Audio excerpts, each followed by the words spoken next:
Hello दोस्तों, हमारे YouTube channel पर आपका स्वागत है। मैं सौरभ कुमार सिंह। और जिस मुद्दे को लेकर आपके बीच आए हैं, जो मुद्दा है वो मुद्दा है बिहार कर्मचारी चयन आयोग की स्नातक स्तरीय प्रारंभिक परीक्षा, जो 23 दिसंबर और 24 दिसंबर को आयोजित हुई और लगातार प्रश्न पत्र आउट रहे। जिस प्रकार के छात्रों अभ्यर्थियों की मांग थी कि सारे प्रश्न पत्र जो आउट हैं उसकी परीक्षा कैंसिल की जाए और फिर से दोबारा पुनः परीक्षा आयोजित की जाए, परंतु सरकार और आयोग अभी तक ये मानने को तैयार नहीं है कि प्रश्न पत्र आउट हुए हैं। इस प्रकार की जांच चल रही थी। जब प्रश्न पत्र आउट हुआ, जब मामला प्रकाश में आया, तब एसआईटी का गठन हुआ। आर्थिक अपराध इकाई की टीम आज जांच कर रही है और जांच के आधार पर एक बिंदु तत्व ये पाया कि परीक्षा के दौरान, यानी 23 के जो प्रथम पाली के प्रश्न पत्र है वो परीक्षा के दौरान ही आउट हुए हैं। निश्चित रूप से जो आधार बना प्रश्न पत्र आउट होने का और जो परीक्षा कैंसिल करने का, वो यह है कि इन द एग्जामिनेशन प्रश्न पत्र आउट हुए हैं। निश्चित रूप से 11 बजे कुछ मिनट में प्रश्न पत्र वायरल थे, तो जो वायरल प्रश्न पत्र है उसकी तथ्यों की पुष्टि निश्चित रूप से हो गई है। लगातार सरकार आयोग ये मान भी चुकी है कि 24 के प्रथम पाली के भी जो प्रश्न पत्र वायरल थे वो परीक्षा समाप्त होने के 2 मिनट पहले, यानी बिफोर द एग्जामिनेशन, प्रश्न पत्र आउट हुए हैं। एक बात आप बताइए कि निश्चित रूप से जब प्रश्न पत्र आउट होना नहीं है, जब देना नहीं है प्रश्न, तो कैसे कोई मोबाइल लेके अंदर गया और फोटो खींचा और बाहर भेजा? निश्चित रूप से मुझे ऐसा लगता है कि सैकड़ों ऐसे परीक्षा केंद्र हैं बिहार में जहां से प्रश्न पत्र वायरल हुए हैं, परंतु सरकार और आयोग अभी तक ये मानने को तैयार नहीं है कि प्रश्न पत्र वायरल हुए हैं। आने वाले समय में जिस प्रकार की रणनीति के तहत काम किया गया, लगातार छात्र अभ्यर्थी आंदोलनरत थे, तमाम चीजों को आपने देखा कि जिस प्रकार से 4 जनवरी को आंदोलन हुआ, लगातार छात्र अभ्यर्थियों पर दौड़ा दौड़ा कर लाठीचार्ज किया गया। उसके बाद लगातार छात्र अभ्यर्थी इंतजार करते रहे कि सरकार और आयोग जो है छात्रों की बात जो है, व्यथा जो है, उसको मानने को तैयार होगी। परंतु जब इंतजार किया गया, जब इंतजार की घड़ी लंबी हुई, तब छात्र अभ्यर्थी फिर एकजुट होने लगे। 21 को एक बैठक हुई, 23 को उन्होंने ज्ञापन सौंपा हम लोगों ने, और 30 तारीख को बीएसएससी घेराव का कार्यक्रम था।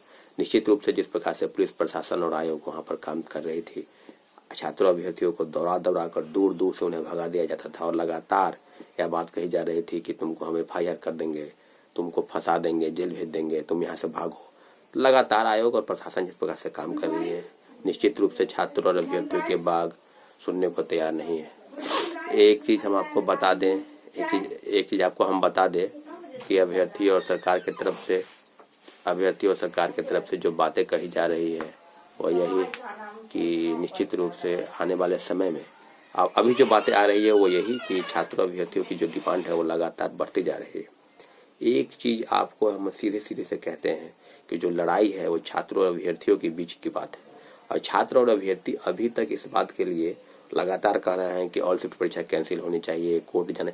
अरे तो कोर्ट तो जाने की तो बात मैं कह ही रहा हूँ ना। आप कोर्ट जाने की बात अगर करते हैं तो कोर्ट जाने के लिए आपको पूरा टोटल रूप से अगर हम लोग कहा जाए तो पूरी प्रमाण हम लोग के पास है। अब रही बात कि 15 को जो बैठक बुलाई गई है उस बैठक में आपको आना है, अपना आधार कार्ड, अपना एडमिट कार्ड।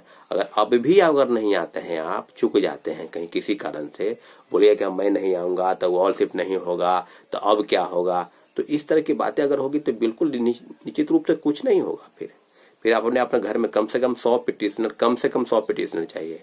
अगर 100 लड़का भी अगर उसमें एडमिट नहीं होगा उस केस में, तो फिर केस की जो सार्थकता है, केस की जो प्राथमिकता है, उसको उस प्रकार से आधार नहीं मिल पाएगा। निश्चित रूप से केस कमजोर होगा।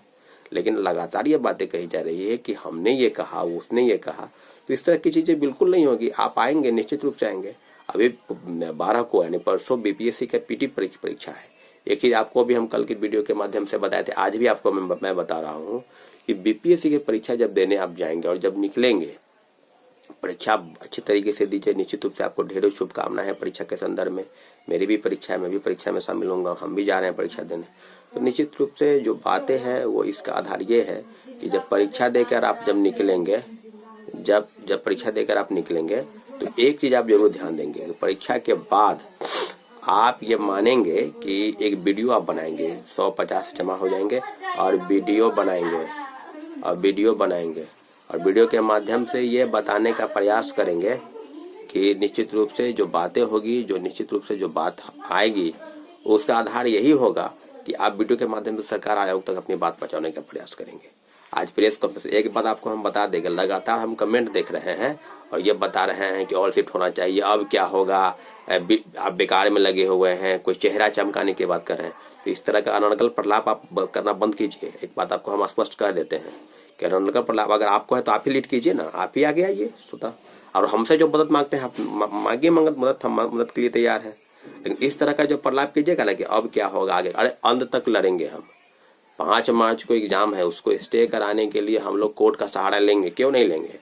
आपको साथ देना है। आप 15 फरवरी के दिन जो बैठक बुलाई गई उसमें आपको आना है, आधार कार्ड एडमिट कार्ड लेकर। और सब चीजों का एक एक चीज हमने देख लिया है, जो जहां है उसको हमने एकत्रित करने का प्रयास किया है। वीडियो बनाने का माध्यम ये नहीं है कि आप यहाँ, वीडियो बनाने का माध्यम एकमात्र माध्यम ये है कि आप अपनी बातों को, अगर आप सोए रहते हैं और कमेंट करेंगे फेसबुक और व्हाट्सएप पर और ट्विटर पर, तो इस तरह की चीजें नहीं होंगी कमेंट करने से। आपको आना पड़ेगा सड़क पर, आपको साथ देना पड़ेगा। जो टेक्निकल चीज है उसमें आपको साथ देना पड़ेगा। मेरी तबीयत ठीक नहीं है, लगातार मैं बोल रहा हूँ, आपसे बात कर रहा हूँ, फिर भी आप अपनी बातों को लेकर इस तरह का चीज कर रहे हैं कि अब ये हो जाएगा, वो हो जाएगा, कैसे होगा, नहीं होगा। तो कैसे होगा ये बात आप समझिए खुद से कि 15 फरवरी को एक तथाकथित नेता जो आ रहे थे बीच में कि हम ही सब सर्वमान्य नेता हैं, सर्वविदित नेता हैं। तो एक बात याद रखिए कि आपने कहा था ना कि हम आंदोलन करेंगे 21-20 को, कितना तारीख को करके आएंगे। क्या हुआ आपके आंदोलन का? आपकी तबीयत खराब है तो आप आराम कीजिए ना भाई, आप आराम कीजिए। लेकिन जो लोग प्रोटेस्ट कर रहे हैं, जो लोग आंदोलन है, उसका सहायता करने के बजाय आप उसको आंदोलन को आप बीच में डाइवर्ट करने का प्रयास आप करना बंद कर दीजिए। ठीक है, निश्चित रूप से इस तरह की चीजें नहीं होनी चाहिए। मिलेंगे अगले वीडियो में, इसके लिए धन्यवाद।